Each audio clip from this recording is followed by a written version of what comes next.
नमस्कार मित्रों, धोरण 10 गणित प्रथम प्रकरण से वास्तविक संख्याओं।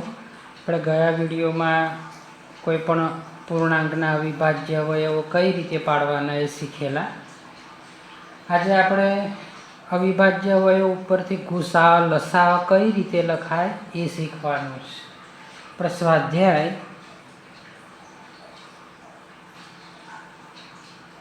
1.2 એનો દાખલો નંબર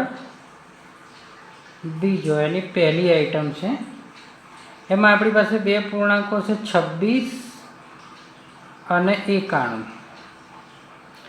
આપણે આના ગુસાઓ અને લસાઅ શોધવાનો છે। પછી ગુસાઅ ગુણ્યા લસાઅ બરાબર બે પૂર્ણાંક સંખ્યાઓનો ગુણાકાર થાય છે કે નહીં એ પણ જોવાનું છે।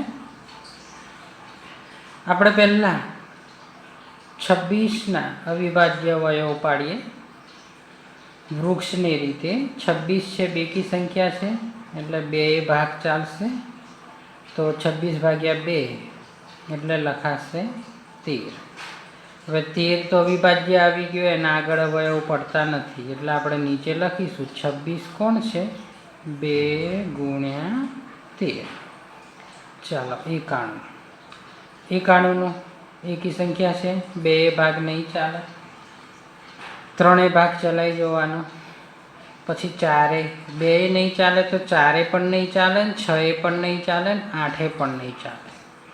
પછી 3 નહીં ચાલે તો 6 પણ નહીં ચાલે એટલે 7। આપણે જાણીએ છીએ ઘડિયા ઉપરથી 13 7 91 એટલે 91 ભાગ્યા 7 તો 13 આવશે। એટલે 91 કોણ છે 7 ગુણ્યા 13। હવે ધ્યાન રાખો ગુસા કઈ રીતે લખવાનો છે। ગુરુત્તમ સાધારણ અવયવ કઈ બે સંખ્યાઓ છે 26 અને 91, વચ્ચે અલ્પવિરામનું ચિહ્ન।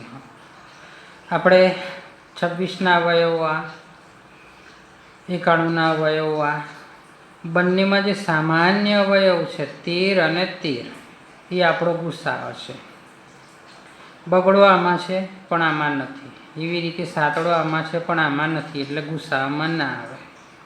જોડે જોડે એ ધ્યાન રાખવાનું, કેટલીક વખત અહીંયા 13નો વર્ગ હોય અને અહીંયા 13નો 3 ઘાત હોય તો ગુસાઅ કેટલો લેવો તો ન્યૂનતમ ઘાત એટલે 13નો વર્ગવાળી સંખ્યા લેવાય। અહીંયા બંનેમાં એક એક ઘાત છે, બંને સામાન્ય ગુસાએ 13 લખ્યો। પછી આવે છે લસાઅ કોનો 26 અને 91નો। એમાં આપણે બધા જ અવયવ લેવાના, પહેલાં 2, પછી આ 13, પછી આ 7। હવે 13 અહીંયા લઈ લીધો એટલે ફરી એને લેવાનો નથી। આપણે બધાનો ગુણાકાર કરીએ 2 ગુણ્યા 13, 13 ગુણ્યા 7 તો ગુણાકાર થશે 182 જે એનો લસાઅ છે। આમાં જોડે જોડે ધ્યાન રાખવાનું કે કેટલીક વખત કેટલાક અવયવમાં અહીંયા 13નો વર્ગ હોય ને અહીંયા 13ની 3 ઘાત હોય તો લસાઅમાં કયો ઘાત લેવો તો મોટો ઘાત 13નો 3 ઘાત। આપણે અહીંયા એવું છે નહીં પણ આપણે ધ્યાન રાખવાનું। હવે આપણે આમાં આ લસાઅ ગુસાઅ શોધી કાઢ્યો। હવે આપણે ગુસાઅ ગુણ્યા લસાઅ કરીએ તો એ આ બે સંખ્યાઓના ગુણાકાર જેટલો થવો જોઈએ। આપણે કરીએ ગુસાઅ 26 91 ગુણ્યા લસાઅ 26 91 તો 13 ગુણ્યા 182 આપણે કરવાના થાય તો બંનેનો ગુણાકાર આવે 2366। હવે આપણે બંને પૂર્ણાંકોનો ગુણાકાર કરીએ, બંને પૂર્ણાંક જે આપણે લીધેલા બંને પૂર્ણાંકોનો ગુણાકાર, તો બંને પૂર્ણાંકોમાં 26 અને પેલા 91, 26 ગુણ્યા 91 કરશો તો પણ આવી જશે 2366। તો આવી રીતે આપણે આ આઈટમ્સ આ કરવાની છે। આપણે બીજી આઈટમ જોઈએ બીજી આઈટમમાં સંખ્યા આપી છે 510 અને બીજી સંખ્યા છે 92 ચાલો ઉપરની જેમ અવયવ પાડીએ 510 એકી છે કે બેકી સંખ્યા છે એટલે બે ભાગ ચાલશે 510 ભાગ્યા 2 કરીએ તો 255 આવશે. 255નો બે ભાગ નહીં ચાલે, મૌખિક રીતે ખબર પડી જાય. પછી ત્રણે ભાગ ચલાવવાનો તો ત્રણે ચાલે છે, ત્રણે આવશે 85. પછી 85નો ત્રણે ચલાવવાનો નથી ચાલતો. પછી વારો આવે 5નો સીધો, 4નો ના આવે કારણ કે 2 ના ચાલે તો 4 ના ચાલે એટલે 5 ચાલશે. 5 આપણે જાણીએ ઘડિયા ઉપરથી 17 5 85 એટલે 510ના અવયવો આપણે લખી દઈએ 2 × 3 × 5 × 17. ચાલો આ બાજુ 92ના પાડીશું 2 92ના અડધા કેટલા થાય 46. 46 બેકી સંખ્યા છે, બે ભાગ ચાલે આવે 23. 23 અવિભાજ્ય અવયવ આવી ગયો, આગળ ભાગ નહીં ચાલે એટલે 92 કોણ છે 2 × 2 × 23. હવે બગડો બે વખત આવે એટલે એને વર્ગ કરીને લખીએ 2નો વર્ગ × 23.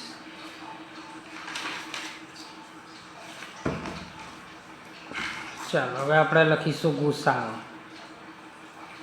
ગુસાઅ કોનો ગુસાઅ છે 510 અને 92નો. ચલો ગુસાઅ આગળ જોઈએ આપણે.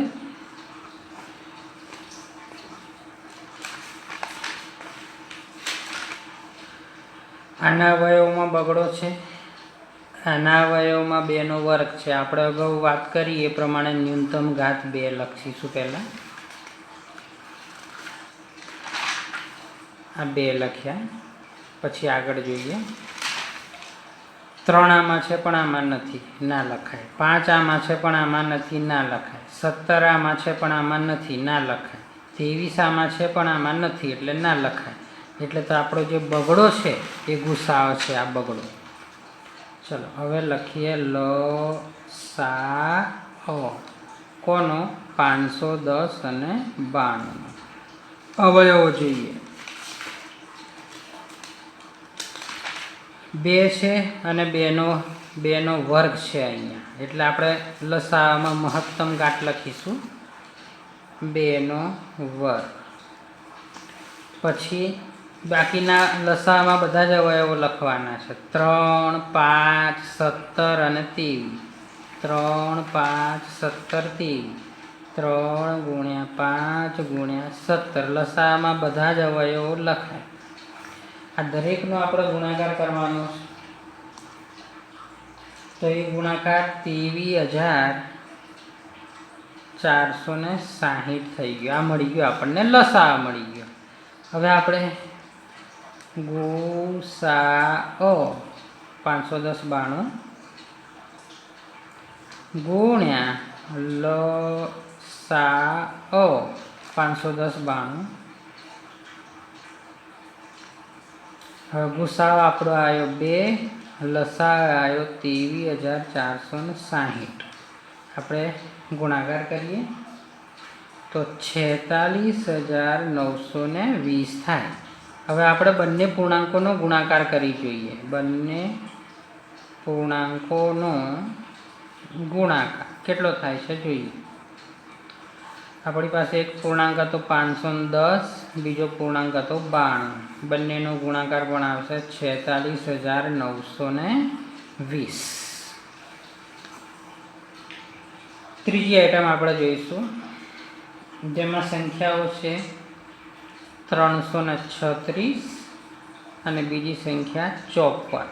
શું કરવાનું છે 336ના અવિભાજ્ય અવયવ પાડવાના છે. 2 ચાલુ કરવાનું, 2 3 4 5 6 એમ ભાગ ચલાવવાના છે. બેકી સંખ્યા છે એટલે 2 ચાલશે. 336 ભાગ્યા 2 કરશો તો 168 આવશે. 168 એ બેકી છે એટલે 2 ભાગ ચાલે છે. 168 ભાગ્યા 2 તો આવશે 84.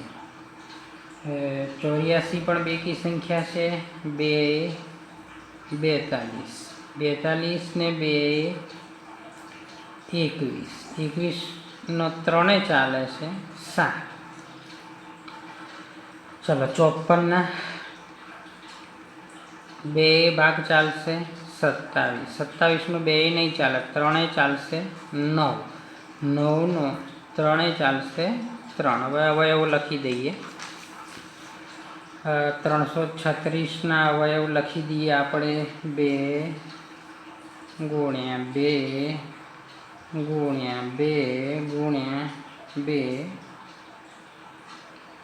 ગુણ્યા 3 ગુણ્યા 7. 54 ના અવયવ લખી દઈએ. 2 ગુણ્યા 3 ગુણ્યા 3 ગુણ્યા 3. અહીંયા એકથી વધુ વખત બગડો છે એટલે આપણે 2 ની 4 ઘાત લખી દઈએ, પછી 3 અને પછી 7 સિંગલ. આ બાજુ બગડો એક વખત છે અને 3 3 વખત છે એટલે 3 ની 3 ઘાત લખીએ. ચલો હવે ગુસા લખાવો. ગુસામાં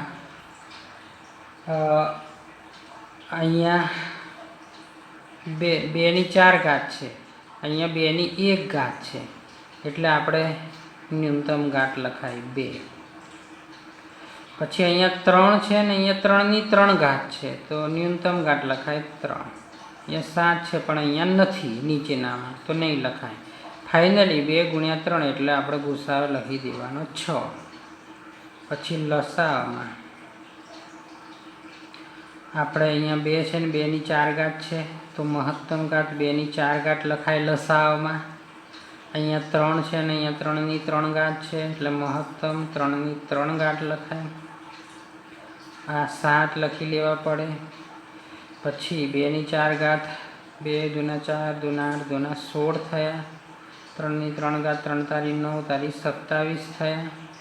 અને પેલા છેલ્લા 7 ત્રણેયનો ગુણાકાર થાય. ત્રણેયનો જે ગુણાકાર છે એ 3024 આવશે. 3024. હવે આપણે શું કરીએ? ગુસાઅ ગુણ્યા લસાઅ. ગુસાઅ કોનો? 336 54 લખવાની રીત છે. ગુણ્યા લસાઅ કોનો? 336 અને 54. તો ગુસાઅ 6 આવ્યો, લસાઅ 3024 આવ્યો. બંનેનો ગુણાકાર કરીશું તો 18144 થવાના છે. હવે આપણે બંને પૂર્ણાંકોનો ગુણાકાર કરીએ.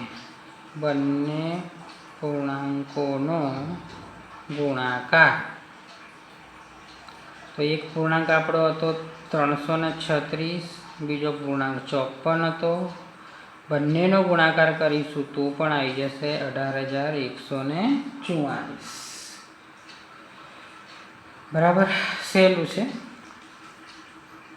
દાખલો 3. એમાં એ ગુસાઅ લસાઅ શોધવાના છે પણ એમાં 3 સંખ્યાઓ છે, 12 15 અને 21. 3 સંખ્યાઓ છે. ચલો 12 સહેલા છે અવયવ. 2 6 2 3 એટલે 12 બરાબર 2 ગુણ્યા 2 ગુણ્યા 3 કહેવાય. બગડો 2 વખત છે એટલે 2 નો વર્ગ અને 3 લખીએ. પછી 15 નો વારો. 15 નો 2 નહીં ચાલે, 3 ચાલશે. 3 5 આવશે એટલે 15 બરાબર 3 ગુણ્યા 5. 21. 21 નો 3 7, પછી આગળ ભાગ નથી ચાલતો એટલે 21 બરાબર 3 ગુણ્યા 7. હવે આપણે ગુસાઅ લખીએ. ગુસાઅ હવે કૌંસમાં 3 સંખ્યાઓ લખવાની, 12 15 21. ચલો અહીંયા 2 નો વર્ગ છે, 2 નથી એટલે નહીં આવે. અહીંયા 3 છે ને 3 છે એટલે ગુસાઅ 3 કહેવાય. પાછળો આમાં છે પણ આમાં નથી, સાતડો આમાં છે પણ આ 2માં નથી એટલે ના લખાય. જ્યારે લસાઅમાં બધા જ અવયવો લેવાના હોય 12, 15, 21નો લસા લખવો હોય તો 2નો વર્ગ લખવો પડે.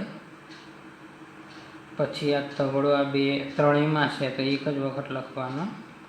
પછી પાંચડો આવે, પછી 7 આવે.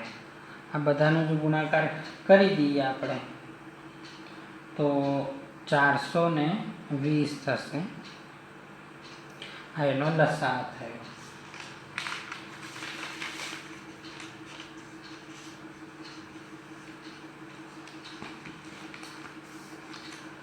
બીજી આઈટમ છે એમાં.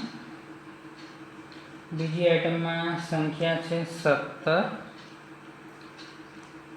23 અને 29.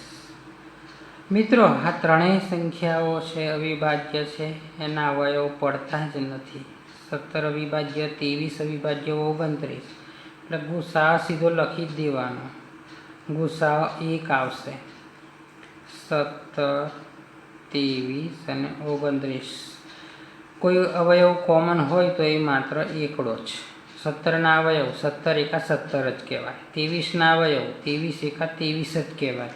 29ના અવયવ 29 એકા 29 જ કહેવાય. હવે જ્યારે લસા લઈએ છીએ, લસા 17, 23 અને 29નો, તો 17, 23 અને 29નો ગુણાકાર કરવો પડશે. તો એ ગુણાકાર થશે 11,339. ચાલો ત્રીજી આઈટમ જોઈશું. એમાં જે સંખ્યાઓ છે 8, 9 અને 25. 8, 9 અને 25 સહેલા છે. 8ના અવયવ 2, 4, 2, 2 એટલે 8 બરાબર 2 ગુણ્યા 2 ગુણ્યા 2, 2નો ઘન. 9ના અવયવ 3 ગુણ્યા 3 એટલે 9 બરાબર 3 ગુણ્યા 3 એટલે 9 એટલે 3નો વર્ગ. 25ના અવયવ 5 ગુણ્યા 5 એટલે 25 બરાબર 5 ગુણ્યા 5 એટલે 25 બરાબર 5નો વર્ગ. હવે લખીએ ગુસાઅ 8, 9 અને 25નો. ચલો 2 અવયવ આમાં છે પણ આ બંનેમાં નથી એટલે નહીં આવે. 3 અવયવ આમાં છે પણ આ બંનેમાં નથી એટલે નહીં આવે. 5 અવયવ આમાં છે પણ આ બંનેમાં નથી એટલે નહીં આવે. એટલે ગુસાઅ 1 લખવાનો. લસાઅ 8, 9 અને 25નો. બધા અવયવો લેવા પડે. 2નો ઘન, 3નો વર્ગ અને 5નો વર્ગ. 2નો વર્ગ 4, 3નો વર્ગ 9, 5નો વર્ગ 25. 25 ચોક 100, 100 ગુણ્યા 9 એટલે 900 આ એનો લસાઅ થાય. આવી કેટલીક આઈટમ તમે પણ જાતે મહાવરો કરી શકો. ગુસાઅ લસાઅ લખવાની પ્રેક્ટિસ કરવી જોઈએ. આભાર. Thank you. ધન્યવાદ.